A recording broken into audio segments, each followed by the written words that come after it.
Today marks the death of a wonderful boxer, Muhammad Ali. I'm sure that you may have heard about his tragic death.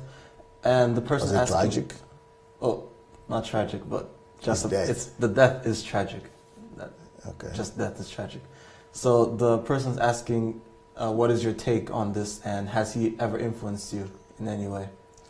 Yes, it was the year 1989. Would that be 20? Well, how many years ago would that be? That would be 26 years ago? 26, 27. 27 years ago, yes. 27 years ago, I read his book, The Greatest.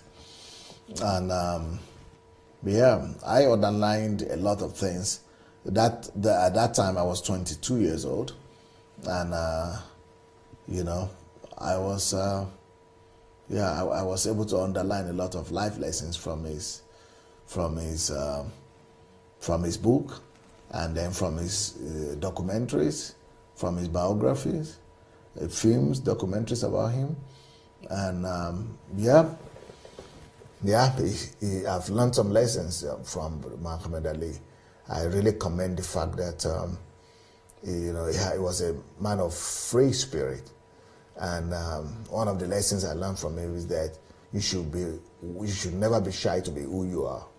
And you should be willing to stand up for what you believe and to speak about it nonchalantly and freely, candidly, boldly. And also another area that I've really underlined from him is eloquency. Don't be shy to be eloquent. Stand up to your enemies and look them in the face and tell them what you think. And don't be bashful. Around people who, don't be shy to be bashful if people are bashful to you. You don't be shy to be confrontational if people are confrontational against you. Don't step back. Don't back out. Stand for what you believe. Believe in yourself. Fight for what you believe. And be ready and be willing to pay the price for what you believe.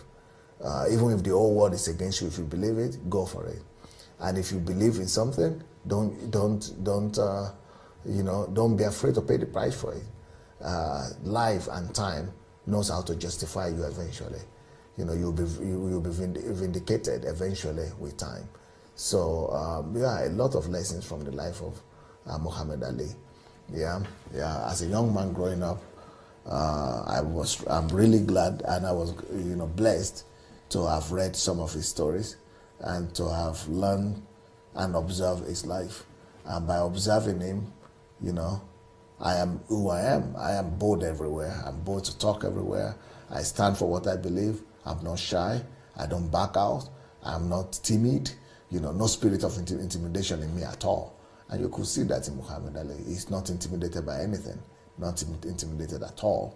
He's always, upfront, confrontational when needed, and it makes his, racist opponents to swallow their words, and we should be willing to do that as well.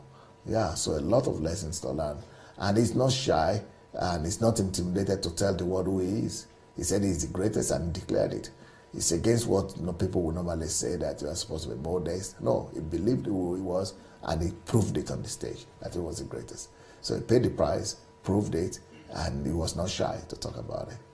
But I also learned other lessons that, physical strength is limited, and that no matter how powerful you are, a day will come when that power will leave you, physical power, and that our faith and belief should not always be in our physical strength or in the versatility of our youth. And that each time I saw him when he was sick and when he was a bit older, it always reminded me to be humble. So it's also a lesson of humility, that I'm sure when Muhammad Ali was younger and when he was always very bashful and always very boastful and always very confrontational, he never knew that a time would come when he would become so incapacitated. So it's also a reminder for me to always think that anything could happen to me tomorrow, and I must be gracious and I must be grateful, and I must be gracious to people who are not having the same, strength that like I am, and I must be, mindful that a day is coming when I will also not, when I will be deprived of all the strength and the agility that I have right now, and that I should get ready for that, and I should be able to know how to cope with that gracefully as well. So a lot of lessons from the life of Muhammad Ali.